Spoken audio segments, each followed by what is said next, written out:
Então, saudamos a todos e escolhemos um tema que praticamente a maioria de vocês, a totalidade de vocês, não é assim. É materialismo, né? Materialistas. Vocês não são, vocês já superaram isso, esse tipo de comportamento, né? Eu, por exemplo, tenho dificuldade com esse campo de comportamento, né? Quer dizer, eu ainda sou materialista, eu sou, realmente, eu reconheço que sou. Vocês, não. Então, eu aprendo muito com vocês. Vocês já entraram no campo do espiritualismo. Então, o materialismo é antigo, né? O que é o materialismo? É o apego às coisas transitórias, materiais. E é um sinal de notória inferioridade. Porque quanto mais se apega o homem aos bens terrenos, menos compreende o seu destino. Quer dizer, o destino do espírito. Nós temos dificuldade em entender na vida, durante a vida, que nós somos espíritos, não corpo. Mas o corpo vai envelhecendo quando a gente vai atingindo a terceira idade, ou a quarta, vai percebendo que o corpo vai enfraquecendo, vai tendo dificuldades, as doenças, as enfermidades aparecem, coisas que nós fazíamos antes não fazemos mais, porque o corpo não aguenta, quer dizer, é natural, é um ciclo natural, mas que nos leva, deveria levar pelo menos, a pensar na imortalidade do espírito, na alma. Quanto tempo durante um dia, durante semanas, meses, anos, nós devotamos ao estudo do espírito? Quanto tempo? Quer dizer, cada um de nós é que vai responder isso intimamente, né? Na pergunta 799 do Livro dos Espíritos, Allan Kardec perguntou de que maneira o Espiritismo pode contribuir para o progresso. Então os Espíritos responderam: destruindo o materialismo, que é uma das chagas da humanidade, quer dizer, da sociedade. Então eles classificam o materialismo como uma doença, chaga, como uma ferida, uma coisa realmente... uma doença, e doença de ordem moral, porque quando somos apegados às coisas, apegados às coisas materiais, apegados até a afetos, pessoas e qualquer tipo de apego, de repente, quando subitamente esse tipo de comportamento é interrompido, pode ser interrompido pela desencarnação, por uma doença grave que nos leva para o leito, etc. Quando ele é interrompido subitamente, aí que nós vamos ter uma reação nossa e construída ao longo dos anos, através de um tipo de comportamento, quer dizer, mais voltado para a espiritualidade ou não voltado para a espiritualidade, sim para as coisas materiais. Então nós vamos sofrer mais ou sofrer menos, né? Agora a história, se nós pegarmos a Bíblia, por exemplo, o Velho Testamento, e começarmos a ler aqueles autores antigos, não é? Na época de Daniel, Nabucodonosor, Samuel, Saul, Abraão, se nós pegarmos, só havia guerra de conquista, era um povo querendo destruir o outro do lado, e guerra desde que Moisés começou a escrever os livros, que é somente guerra, é destruição e luta e agressões. Quer dizer, eu não estou fazendo a propaganda da desgraça, não, mas é que realmente a nossa história é essa. Nós somos ainda um planeta inferior, né? Se a gente vê agora o que está acontecendo, agora no planeta, em que pese o progresso da ciência, que lentamente, com dificuldade, lentamente, porque a ciência é materialista.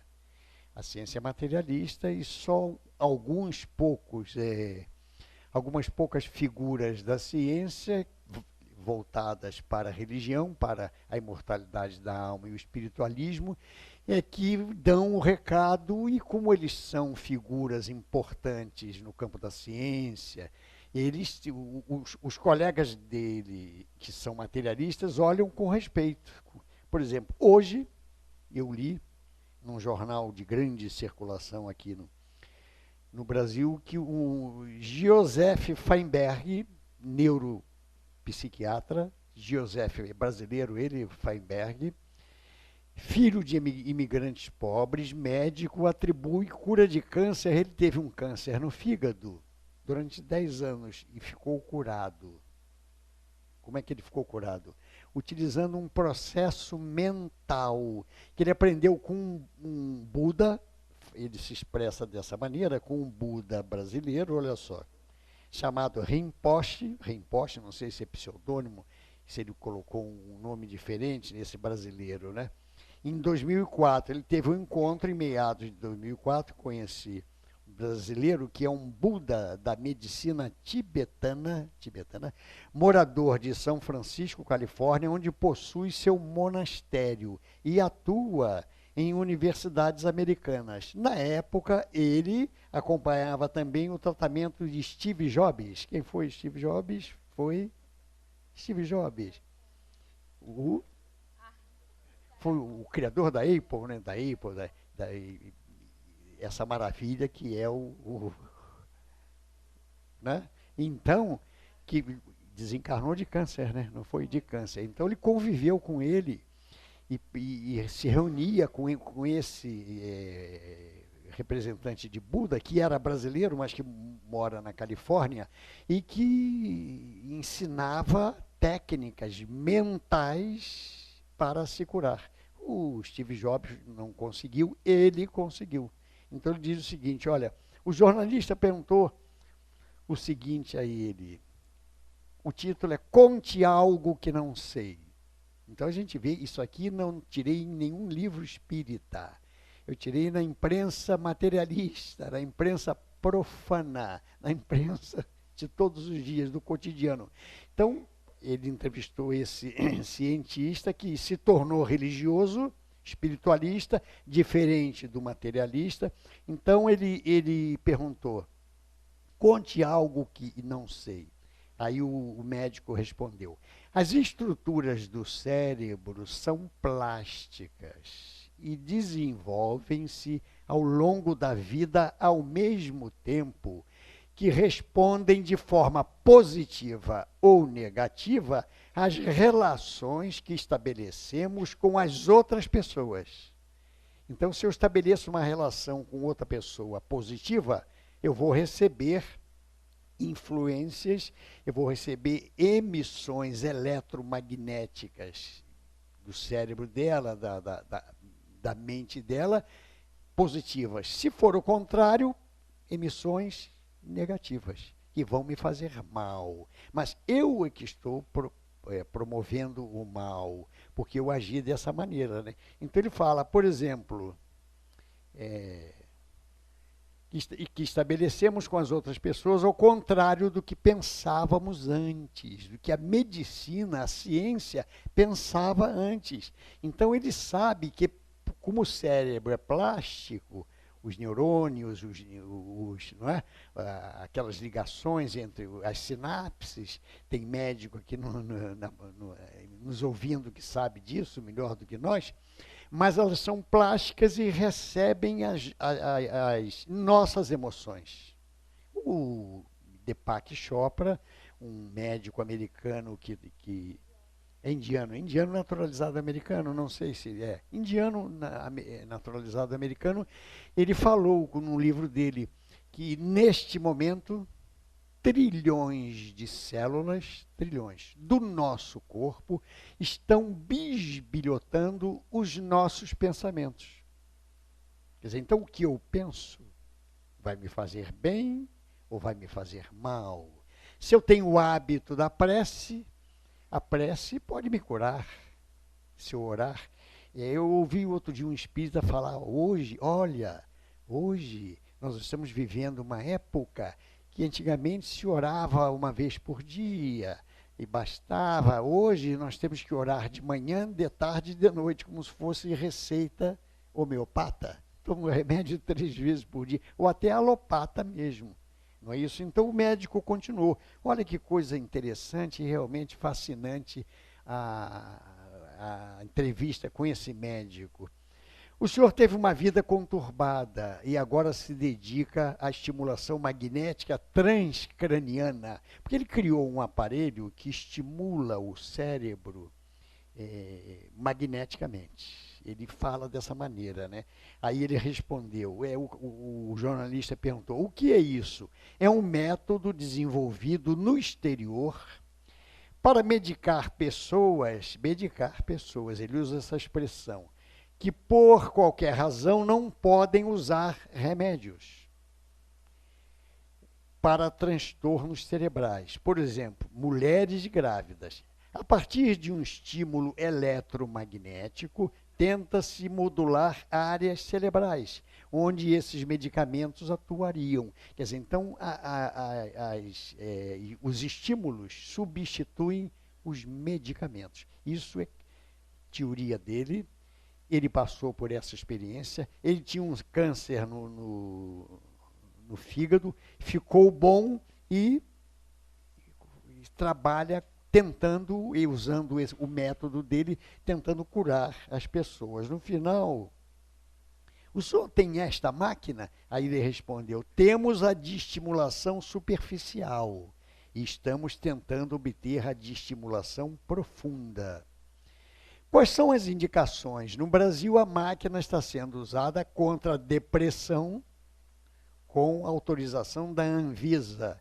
Estudos indicam seu uso para dependência química, bipolaridade, esclerose múltipla, mal de Parkinson, zumbidos. Não é só entrar numa máquina e apertar um botão, como foi dito nas redes sociais. É preciso uma análise prévia, saber para onde o aparelho será direcionado e ter qualificação para operá-lo. Bom, então,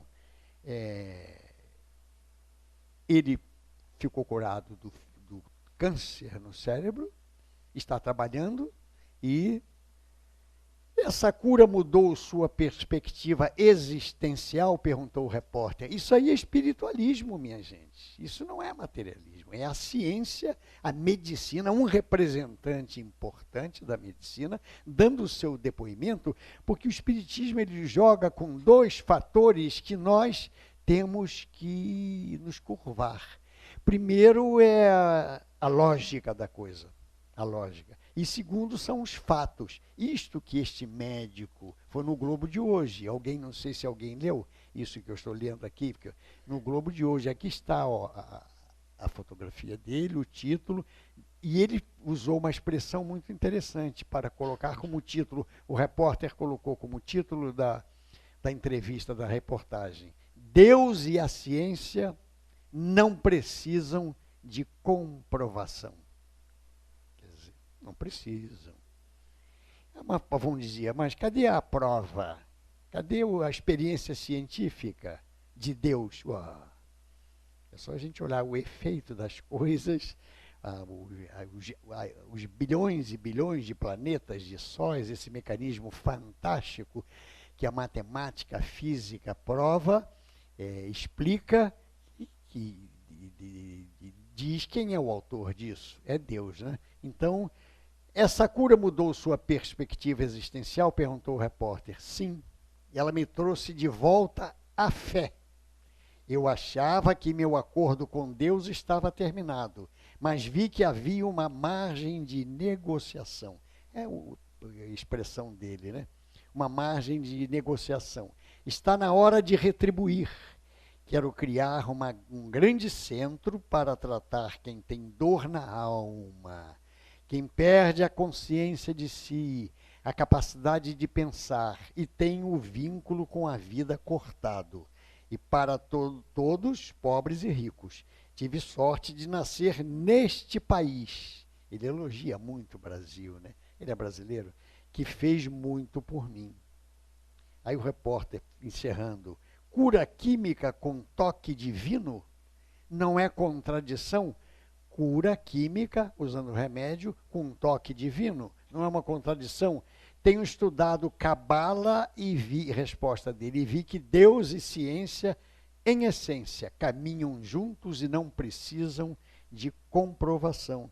Então, ao longo da história, por exemplo, há 606 anos antes de Cristo, há 606 anos de Cristo, porque Deus não deixa a humanidade desde que ela veio do jardim da infância, desde que o planeta Terra era um planeta quase primitivo, já foi, mas não é, é um primitivo, mas recebia e ainda recebe espíritos primitivos praticamente, espíritos ainda que estão começando a sua trajetória imortal, espíritos que não têm nenhum pensamento religioso, espíritos que matam em nome de Deus, quer dizer, que se suicidam, inclusive, em nome de uma fé. Quer dizer, isso aí realmente é um atraso, é um equívoco, que demonstra que é um planeta inferior.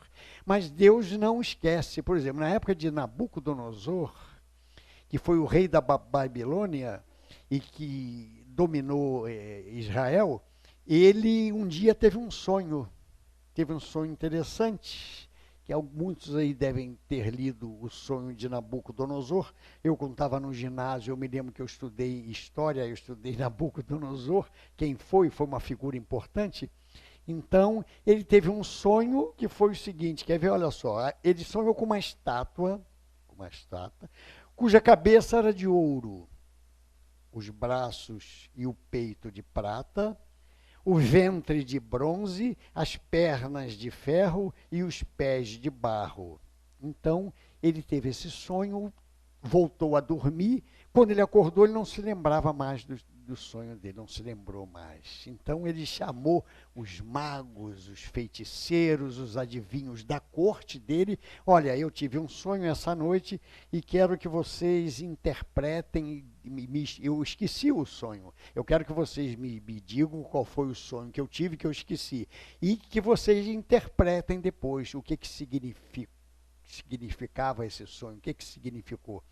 Então, alguns magos, ele chamou 3 irmãos de Daniel, acho que eram irmãos ou amigos de Daniel, que vivia lá na corte dele. Daniel era um espírito, era uma pessoa espiritualizada naquela época, que tinha poderes não, tinha condições mediúnicas, tinha mediunidade. Daniel era uma pessoa boa, então reunia muitas virtudes mediúnicas e espirituais, e era um dos que vivia na corte dele. Mas ele chamou, Nabucodonosor chamou 3 irmãos, se não me engano, de Daniel, e falou: olha, vocês têm 24 horas para descreverem, dizerem que tipo de sonho eu tive. Ele sonhou com essa estátua que eu falei, com a cabeça de ouro, peito de prata, etc. Aí eles não conseguiram, nenhum deles conseguiu. Então sabe o que ele fez? Então ele, olha, mandou os empregados aumentarem em 7 vezes a potência de um forno, em 7 vezes, um forno que queimava até pensamento. Então mandou aumentar em 7 vezes, falou: se vocês não me disserem agora o sonho que eu tive e não interpretarem, vocês vão entrar no forno. Eles não conseguiram falar, então ele mandou botar os 3 dentro do forno. Então ele ficou apavorado, porque ele viu os 3 andando dentro do fogo. Não aconteceu nada, não se queimou um fio de cabelo, e eles dentro do forno.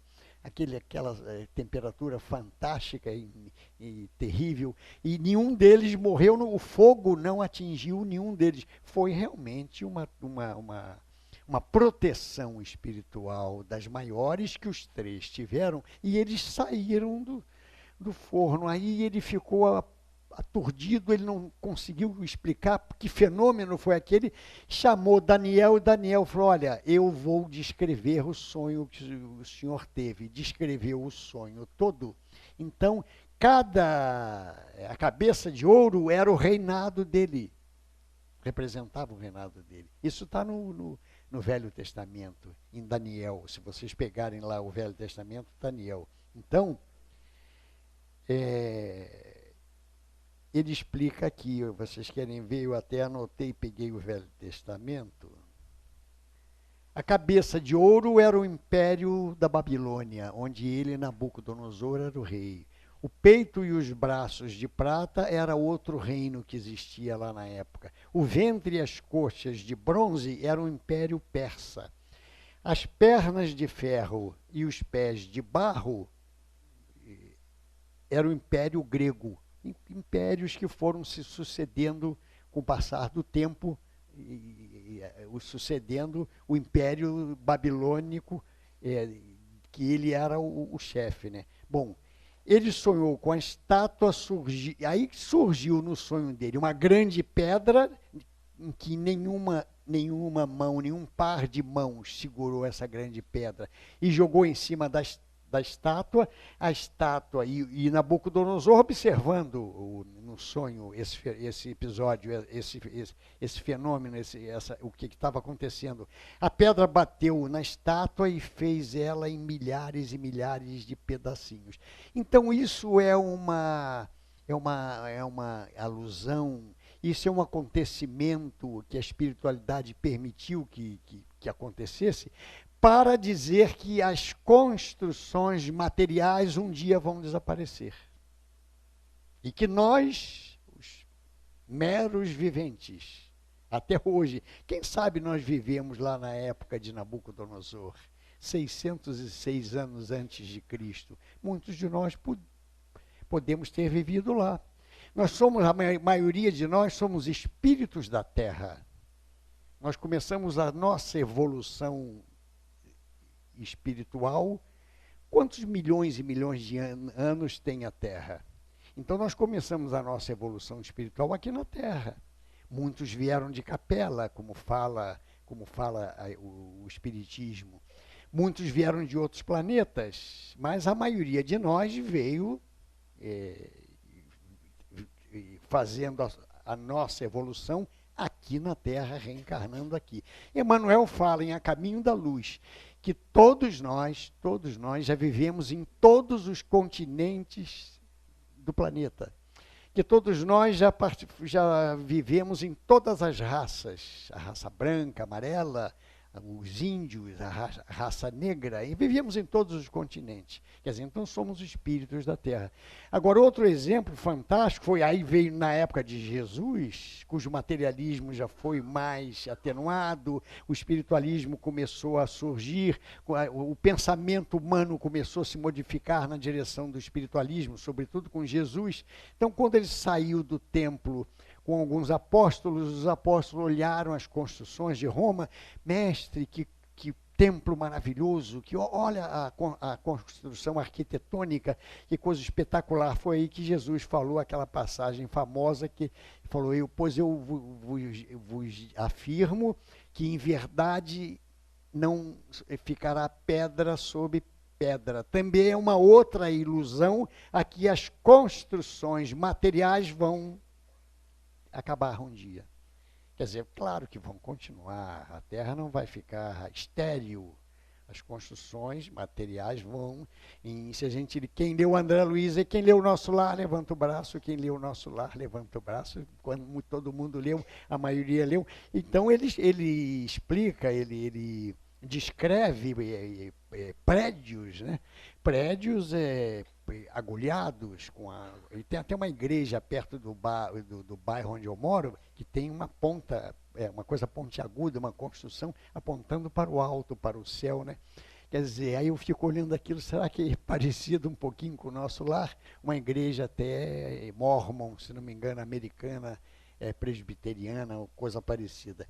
Então, as construções materiais existem. E se a gente pegar Nosso Lar, a literatura de André Luiz, ele entra num departamento para a gente ver que as coisas espirituais são realmente enigmáticas, misteriosas, mas algum espírito já falou que aqui é igual como lá, só que lá, no plano espiritual, é mais aperfeiçoado.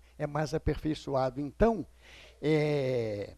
André Luiz entrou num departamento no plano espiritual que ele passou a mão na parede na parede, porque lá não é fumaça, não é coisa diáfana. Lá deve ser duro, o material que é usado na construção das paredes, existem cadeiras, auditórios, que ele descreve em Os Mensageiros Missionários da Luz, por isso que a gente deve ler. Existe um livro, Cristo Espera por Ti, do Valdo Vieira, que foi dado por Balzac, Honoré de Balzac, aquele autor francês, né? Francês. Ele descreve o espírito Zéfiro, leva um espírito feminino que ia reencarnar como homem, e ele não quis, ficou revoltado, e o espírito guia desse espírito, leva ele para um departamento no plano espiritual, lá na França, no ambiente espiritual da França, para um lugar que era um departamento chamado de psicoteca. Psicoteca. Então, neste lugar, Balzac descreve, olha, aqui nós temos, como se fossem DVDs ou CDs, só que no plano espiritual, nós temos, se a gente quiser ouvir, que quiser ver, o pensamento de Allan Kardec, de Francisco de Assis, de Teresa d'Ávila, de Simão Pedro, são milhões e milhões de pensamentos que estão arquivados no plano espiritual. Não é a história da carochinha, porque realmente nós não sabemos o que existe lá. Se esses espíritos, eles dão essas informações por médiuns firmes e seguros. Na época, o Valdo Vieira era um médium firme, que tinha uma mediunidade igual a Chico Xavier. Depois é que ele abandonou, ele desistiu da doutrina espírita, mas isso é outra coisa. Ele recebeu 17 livros, o Valdo Vieira, pela psicografia ele com 20 e poucos anos, ele morava em Uberaba, ele recebeu alguns capítulos, ele recebia os capítulos ímpares de um livro, e Chico Xavier, em Pedro Leopoldo, por André Luiz, o mesmo espírito, recebia os capítulos pares. De 3 livros, eles fizeram assim, em 3 livros. Quando juntaram os capítulos, ninguém consegue diferenciar qual é o médium de um capítulo ou de outro. E eles fazem e explicam no início. Esse livro foi recebido mediunicamente por Valdo Vieira em André Luiz e Chico Xavier, os capítulos pares por Chico em Uberaba e os capítulos ímpares por Valdo Vieira, mudando, um em Pedro Leopoldo, o outro em Uberaba. Quer dizer, então o Valdo tinha esta mediunidade e foi quem recebeu Balzac e que descreveu que existe a psicoteca. Os espíritos falam que os nossos pensamentos são realmente importantíssimos. A gente vê aqui, olha só, nesse livro, que eu recomendo, se tiver esgotado, paciência. Se não tiver, mas é um livro, este autor já fez palestras aqui no nosso centro, desencarnou, ele era professor de botânica, de zoologia, de biologia, e foi diretor do Museu Histórico Nacional e era médico. Carlos de Toledo Risini, Evolução para o Terceiro Milênio. Então ele fala o seguinte, olha aqui, ó, o que ele fala sobre o pensamento, olha aqui. Quer dizer, isto nos leva a um estado de espiritualidade, porque nós temos que realmente desenvolver um esforço muito grande para nós trilharmos os caminhos da espiritualidade. Nós nos desvencilharmos dos caminhos do apego, das concepções negativas, das concepções políticas até, que nós muitas vezes emitimos conceitos que são contrários ao que o Evangelho de Jesus fala em relação a determinados políticos que estão por aí. Eles não fizeram isso. Se a gente consultar a bibliografia deles, Chico, Divaldo Pereira Franco, esses espíritos missionários da doutrina espírita que viveram aqui, a gente não vê nenhum comentário negativo acerca desses políticos, que são pessoas. A gente imagina Nabucodonosor, que viveu daquela maneira e morreu logo depois daquele episódio. Ele pode ser, por exemplo, o Lula reencarnado, pode ser o Nabucodonosor, ou um desses aí, ou em outro país. Porque o Chico falou, perguntaram ao Chico, Chico, e os políticos, quem são? Aí são espíritos especiais, o Chico falou. Então muitos queriam pegar o Chico, queriam fazer pegadinhas pelo Chico, no Chico, e viu, o Chico falou isto, aí era um problema sério para ele. E teve um que perguntou, Chico, onde está Hitler? Aonde está? Será que ele está reencarnado? Aonde? Ele ficou calado e falou assim, não sei. Não sei. Agora, Mussolini reencarnou no Hospital do Pênfigo. Sabiam disso? Sabia, Rosângela? No Hospital do Pênfigo Foliáceo. Ele não tinha doença, mas ele era doente mental. Ele andava de costas, ele só andava de costas. Está escrito no livro do Humberto Fabre, o último livro que saiu sobre Chico Xavier. Humberto Fabre deu este depoimento, que o Mussolini andava de costas, que ele era louco, e ele só andava se arrastando nas paredes e de costas, e era doente mental. E que ele estava escondido dos inimigos, que foram milhões, né, que ele mandou matar. Mas o Hitler não se sabe. Então o Rizzini fala o seguinte, olha aqui, ó. O pensamento, que é um fluxo energético nosso, do espírito, o pensamento, que é um fluxo, uma emissão eletromagnética de energia, o pensamento, que sai do cérebro como instrumento emissor e receptor de ondas mentais, que é o cérebro, e a sintonia como a semelhança das emissões mentais de dois ou mais espíritos. Isso quer dizer o seguinte, o pensamento que eu emito, eu vou receber um igual, exatamente igual de um outro espírito, exatamente igual. Na mesma frequência de onda, que pode ser curta ou longa, da mesma qualidade, o pensamento, quer dizer, com a mesma emoção, com o mesmo sentimento.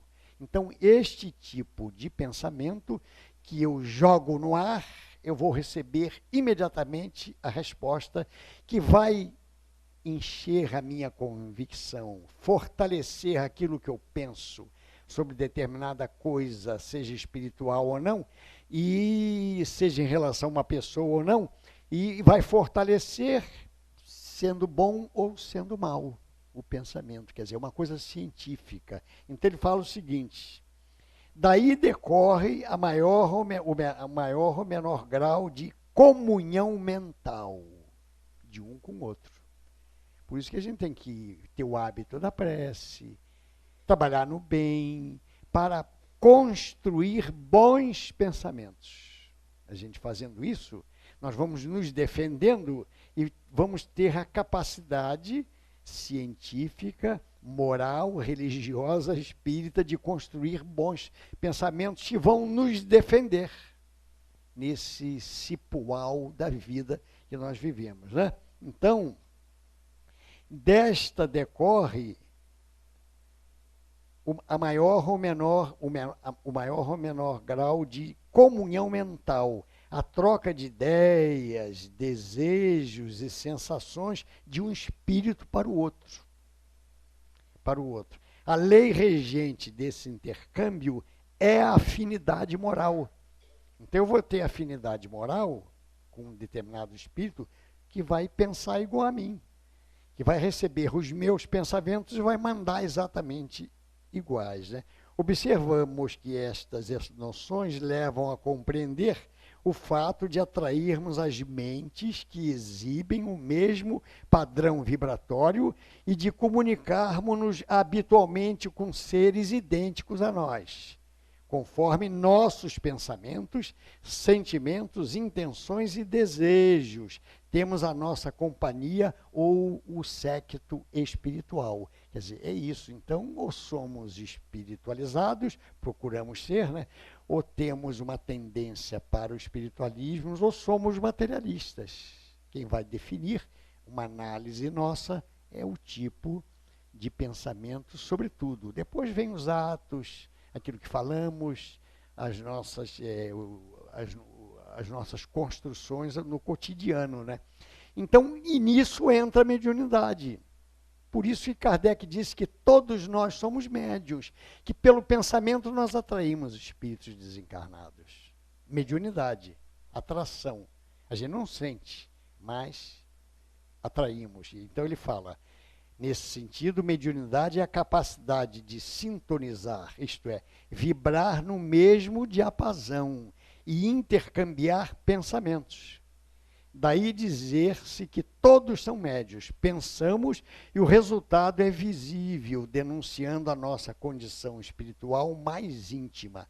Todos os que se harmonizam às nossas inclinações e desejos aproximam-se espontaneamente de nós, conforme os nossos pensamentos, conforme os pensamentos que exteriorizamos. Cada pessoa tem, isso é importante, tem um tema central na vida, ou desejo principal na personalidade. Cada um de nós tem, que se manifesta na maioria dos seus produtos mentais.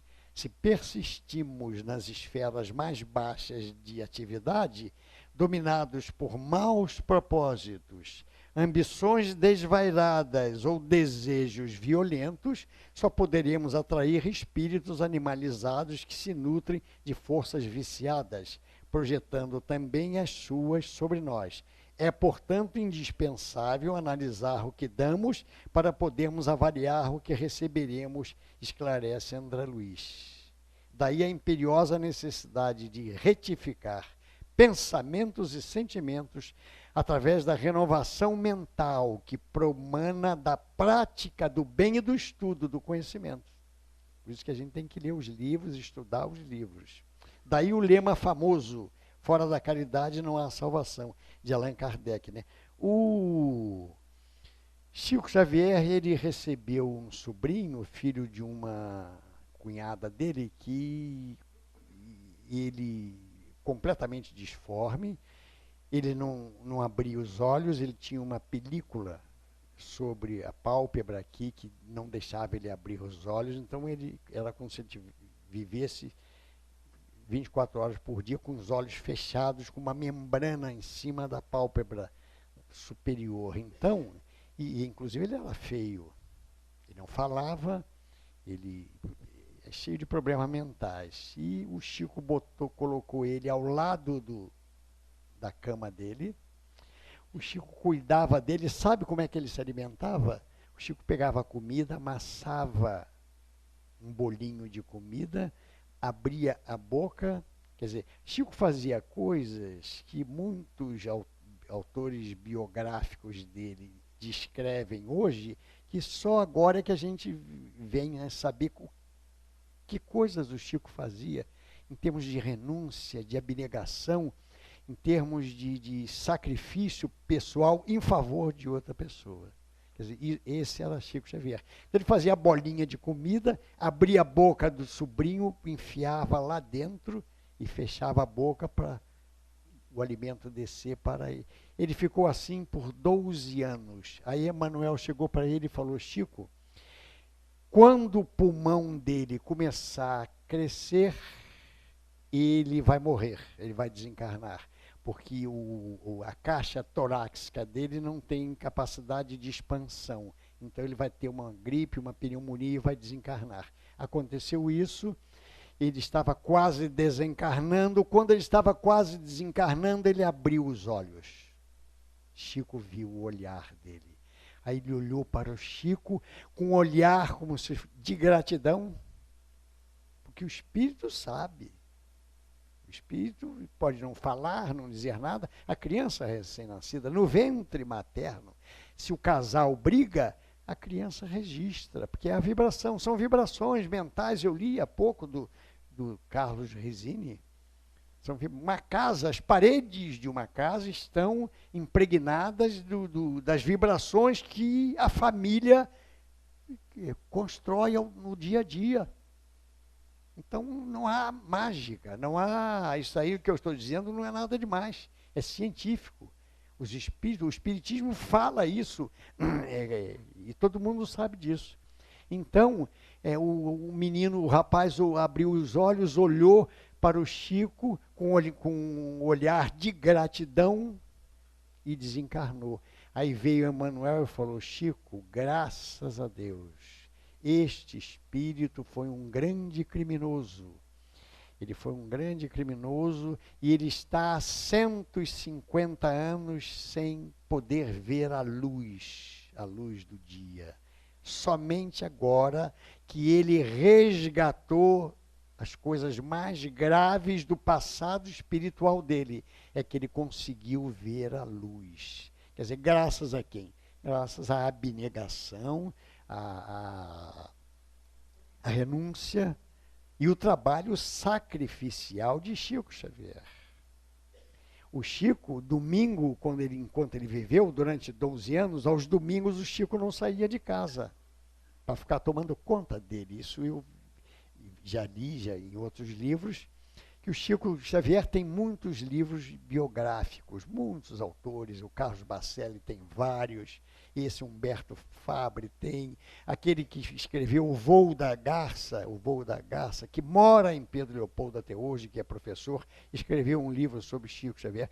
Quer dizer, então o Chico Xavier, esses espíritos, meus amigos, eles vivem uma vida aqui na Terra, na carne, mas totalmente espiritualizada, né? Quer dizer, nós estamos engatinhando ainda, estamos ainda no jardim da infância, né, no caminho da espiritualização. Mas nós temos que começar. Nós temos que treinar e começar a fazer as coisas que a doutrina pede.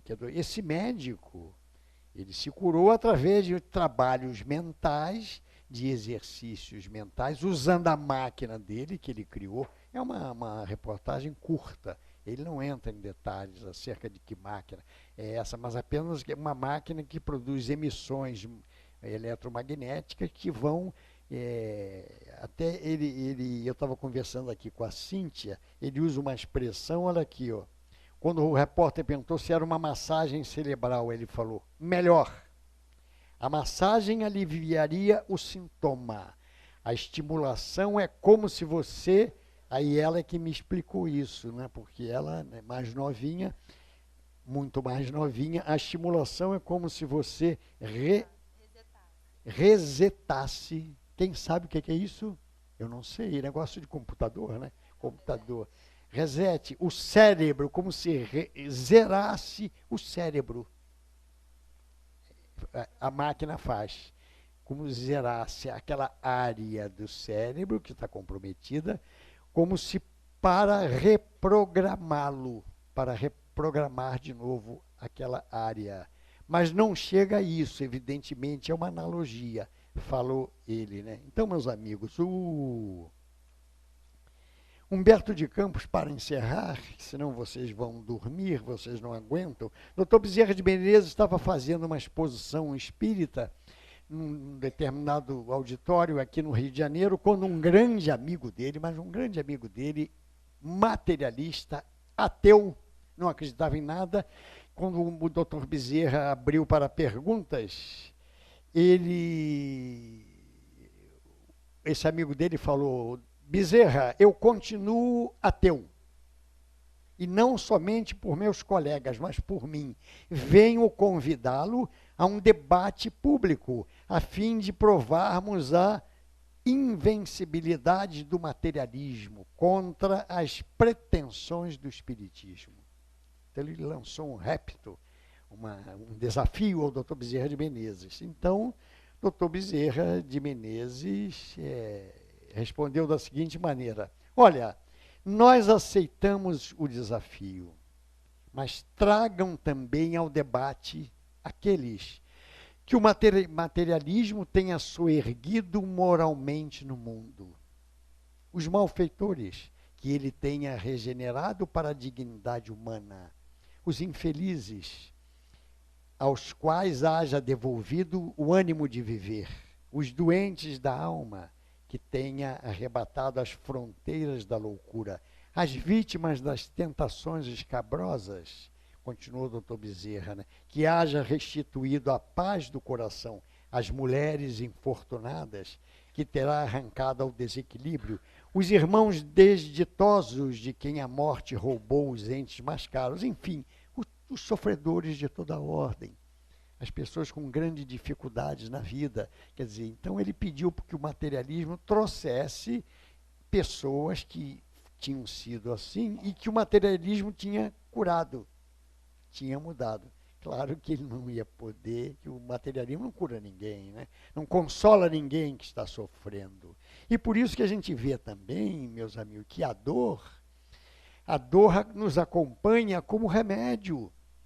Nós necessitamos, aquele espírito que ficou sem enxergar durante 150 anos, ele, 150 anos é muita coisa, mas quando passaram-se os 150 anos, ele conseguiu olhar, conseguiu enxergar e ia ter uma reencarnação normal como as outras pessoas. Quer dizer, então é por isso que a dor nos acompanha, não tem jeito.